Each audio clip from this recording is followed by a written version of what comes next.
대부분은 그냥 게임만 안에서는 되는 건 없어요. 폭력적인 게임 하나만을 네. 우리가 볼 게 아니라 다른 요소들까지 같이 살펴봐서 모든 게 좀 복합적으로 작용을 할 거라고 우리가 이해를 하자라고 이제 말해요.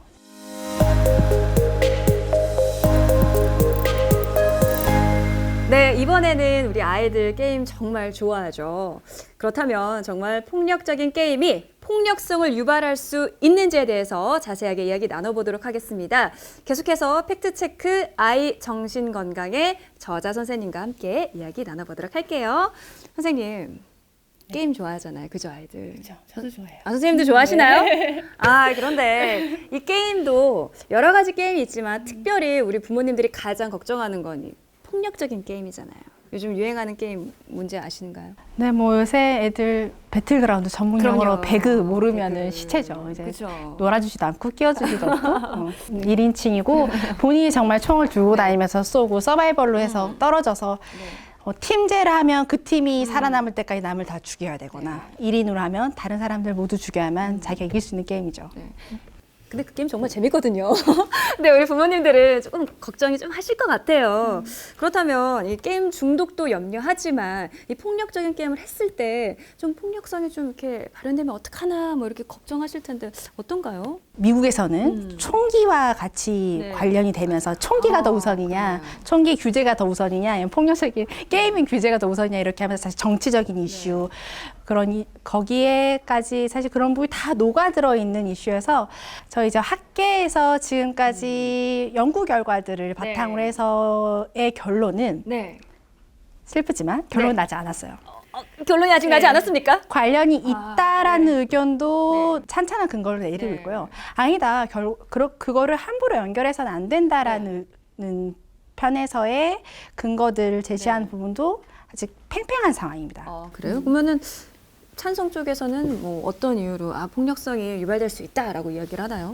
폭력적인 게임을 했을 때 그게 그 폭력적인 게임을 하는 사용자의 공격성이나 어떤 폭력성을 가중시킬 수 있다라는 것을 이제 그걸 시사하는 연구 결과들을 바탕으로 하는 거예요. 이제 저희가 그런 부분들을 볼 수 있는 연구들은 굉장히 다양한데 첫 번째는 실험 연구죠. 실험 연구는 대부분 뭐 대학생들 모아놓고 게임 열심히 이제 시키죠. 폭력적인 게임 열심히 시킨 다음에 뭐 사실 실험들마다 좀 달라. 그걸 몇 줄 시킬지, 뭐 중간에 쉬는 기간 줄지 이렇게 한 다음에 그걸 해서 그다음에 어느 시점에서 이제 실제로 공격적인 행동을 어느 정도 하는지를 실험 연구로 해서 진행을 하는 경우가 있고요. 심리 실험 연구에서는 어쨌든 뭔가 폭력적인 미디어에 대한 노출, 그래서 거기서는 게임뿐만 아니라 뭐 폭력적인 영상을 많이 보거나 하는 그런 미디어 전반에 대한 노출이 더 많이 노출한 피험자의 후에 결과적으로 공격성이나 이런 부분을 가중시키더라 하는 이제 실험 연구들이 있고 그 실험 연구들을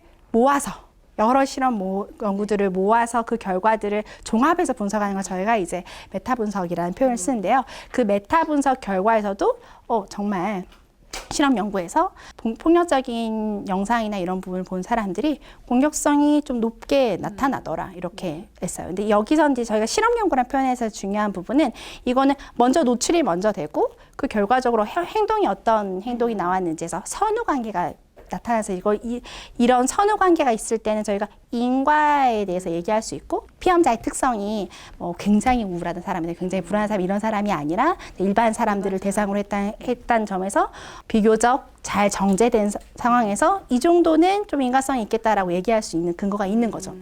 그리고 이제 두 번째는 역학 연구예요. 역학 연구는 좀 단순해요. 그냥 사람들한테 설문지를 돌려서 혹은 뭐 설문지를 돌리건 뭐 실제로 어떤 방식으로도 공격성을 측정하건 뭐 이렇게 뭐 부모를 통해 측정하건 해서 얼마나 이 아이가 폭력적인 게임을 몇 시간 하는지 어떤 게임을 하는지 뭐 그런 정보들을 수집할 수 있잖아요. 그 정보들을 수집하고 얼마나 이 아이가 공격적인 행동 경향을 보이는지 수집을 하는 거죠. 근데 이 문제는 이 연구는 한계가 뭐가 먼저인지 몰라요. 실험 연구에 가진 한계가 있잖아요. 그걸 막 100명, 1000명을 할 수는 없는데 이런 연구는 이제 그 대상자의 숫자를 굉장히 늘릴 수 있죠. 그래서 그런 연구에서 봤을 때도 어쨌든 연관성이 있더라. 라는 이제 보고를 가지고 이제 학자들이 폭력적인 미디어 혹은 게임의 노출이 공격성을 증가시킬 수 있다라고 얘기를 하고요. 그래서 그러면서 이걸 설명하는 그 대표적인 모델을 말한 학자가 미국의 이제 앤더슨 교수라는 학자인데 이제 그분의 설명은 일반 공격 모델이라는 말을 해요. 그래서 어떻게 말하냐면 결국 폭력적인 게임을 가지고 하다 보면 계속 누군가를 쏘고 막 내가 언제 누군가 나를 쏠지 모르는 막 그런 긴장 상황에서 한 판을 뜨잖아요. 네. 그렇죠? 이제 그런 상황이 되면 세 가지 현상이 벌어진다고 이제 설명을 해요. 이건 가설입니다. 그래서 첫 번째는 공격적인 인지 편향이라는 표현을 쓰는데요. 우리가 그 게임을 하다 보면 뭔가 어디서 소리가 나거나 누가 싹 스쳐가시는 것도 저 사람은 날 공격할 가능성이 높아요. 그러니까 뭔가 중립적인 자극도 누가 날 쳐다만 봐도 저 사람이 날 공격하려는 게 아닌가 이런 중립적인 자극도 공격적인 것으로 인지하는 거를 공격적 인지 편향이라고 하고요. 두 번째는 공격적 기대 편향이라고 말합니다. 그 말은 뭐냐면 뭔가 갈등이 생기면 한 판 뜰 수도 있고 말로만 하고 넘어갈 수도 있고 이제 여러 가지가 있는데 갈등 상황에서 공격성, 서로 폭력이 나왔던 이런 거를 통해서 해결할 가능성이 높다. 누군가는 폭력적인 거를 폭력적인 행동을 보일 가능성이 높다라고 기대하는 경향이 높은 거. 그래서 게임 상황에서 말로 아유 안녕, 너 좀 져줄래? 뭐 이렇게 하지 않잖아. 그냥 쏘죠. 그래서 그걸 공격적인 기대 편향이라고. 세 번째로는 둔감함. 그러니까 폭력에 대해서 그런 정서적인 예민도와 그러면 상대방이 아플 텐데 뭐 이런 부분에서 둔감화가 이루어져서 이 세 가지 인지 왜곡과 정서적인 둔감도가 생겨서 결국 이제 공격성이 생길 것이다라는 이제 모델로 그런 근거들을 바탕으로 해서 모델을 만들고 그걸로 이제 설명을 하고 있습니다. 뭐 어떤 뉴스에서 실험한 것도 굉장히 유명하잖아요. 굉장히 유명하죠. 네. 뉴스 전원 꺼버리고 네 그거는 사실 짤로도 많이 돌아다니는 저도 괜찮은 실험이었나요? 그 부분만 가지고 공격성을 얘기하는 건 굉장히 이제 그 해석을 하면은 그렇게 안 된다고 말을 하는데 저희도 이렇게 생각해요. 저희가 겨울에 따뜻한 물로 막 샤워를 하고 있어요. 근데 누가 갑자기 뜨거운 물로 보일러를 꺼버렸어요. 그러면은 열받죠. 욕 안 나올까요? 욕 하시는 분도 있고 안 하시도 있고 이거 뭐야 소리를 지를 거 아니에요. 비슷한 거라는 거예요. 근데 뭔가 몰두하고 있거나 굉장히 그거를 뭐 이걸 상황에다 갑자기 그게 끊겼을 때는 사람은 짜증이 나요. 그게 게임만이라고는 아니라는 거죠. 네. 그리고 여러분 오해하지 않으셨으면 좋겠고 그리고 선생님 얘기 듣다 보니까 정말 폭력적인 게임이 폭력성을 좀 이렇게 증가시키는 것 같은데라는 생각이 들거든요. 근데 그렇다면 이 반대 의견은 어떤가요? 이제 반대 의견에서도 들어보면 그것도 굉장히 그럴듯합니다. 네. 자, 아까 제가 실험 연구가 있다고 했잖아요. 네, 실험 연구에서 폭력적인 미디어 노출은 뭐 폭력적인 게임을 하든 뭐 폭력적인 뭐 영상을 보든 이런 걸 한 다음에 공격성을 측정한다고 했는데 실험 연구에서 이 사람이 정말 누군가를 쏠지 이 사람이 정말 누구를 구타할지를 실험할 수 없어요. 그렇죠. 그건 윤리적으로 불가능하잖아요. 그래서 공격성을 측정하는 방식이 이런 거예요. 시끄러운 소음을 들려줄지, 뭐 음식에 매운 걸 넣는지 안 넣는지, 실제로 행동을 하게 시킨다면요.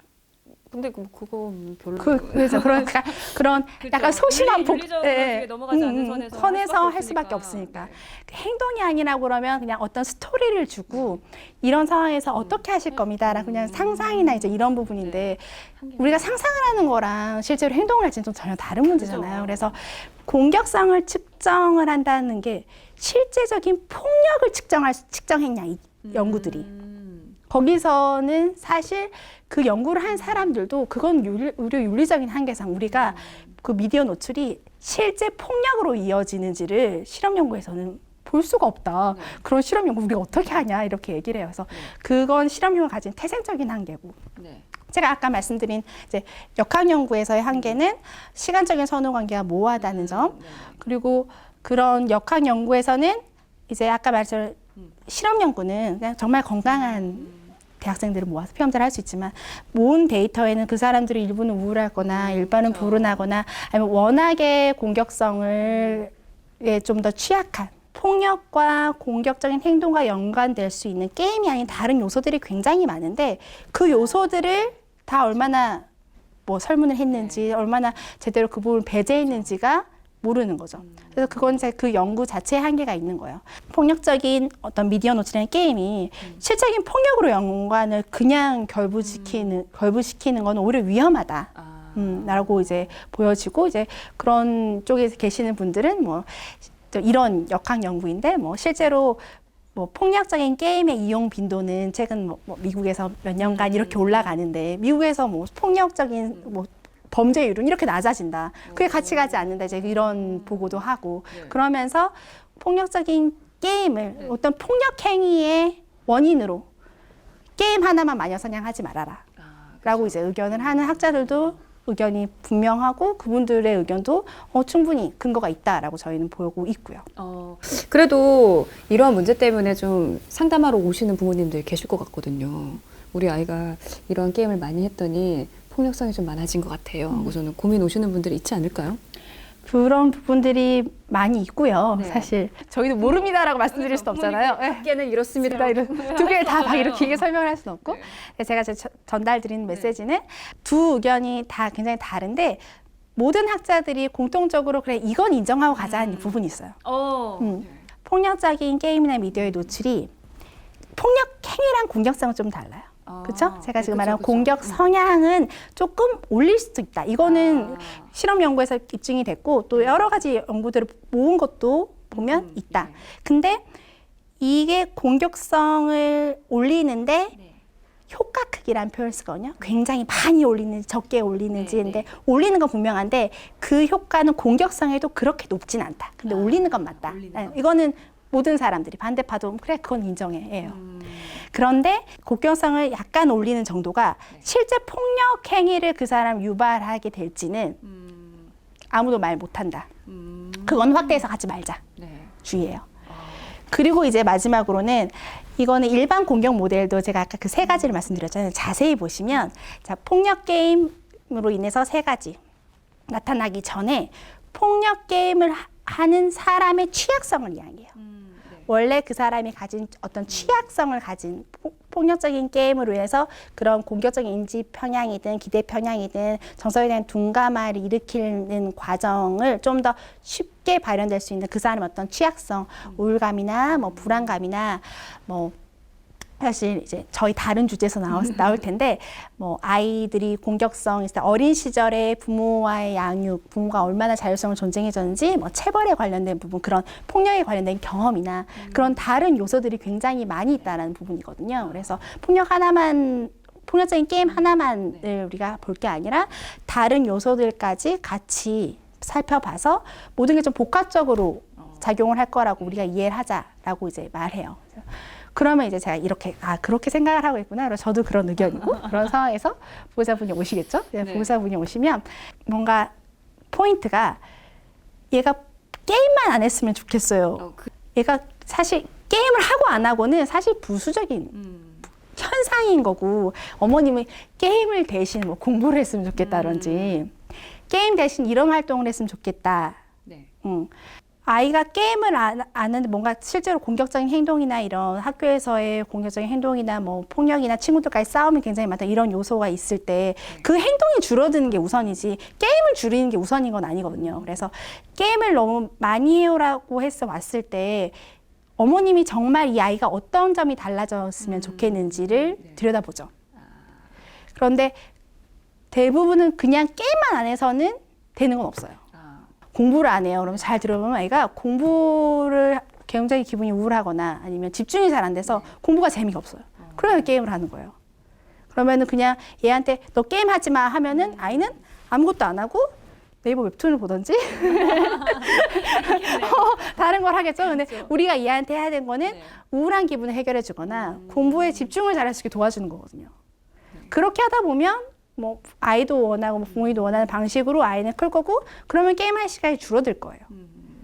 사실 그런 대화가 아이랑 어머니랑 그리고 제가 될 수 있도록 이야기를 끌어가는 거 그 부분이 좀 중요한 것 같아요. 그렇군요. 폭력적인 게임이 반드시 폭력 행위로 이어지거나 반드시 그것만이 아이가 좀 폭력적인데 라고 했을 때 원인이 되지는 않는다고 합니다. 다양한 문제들이 있고 다만 폭력적인 게임이 공격성은 조금 올릴 수 있다는 거. 그거 참고하시면 좋을 것 같습니다.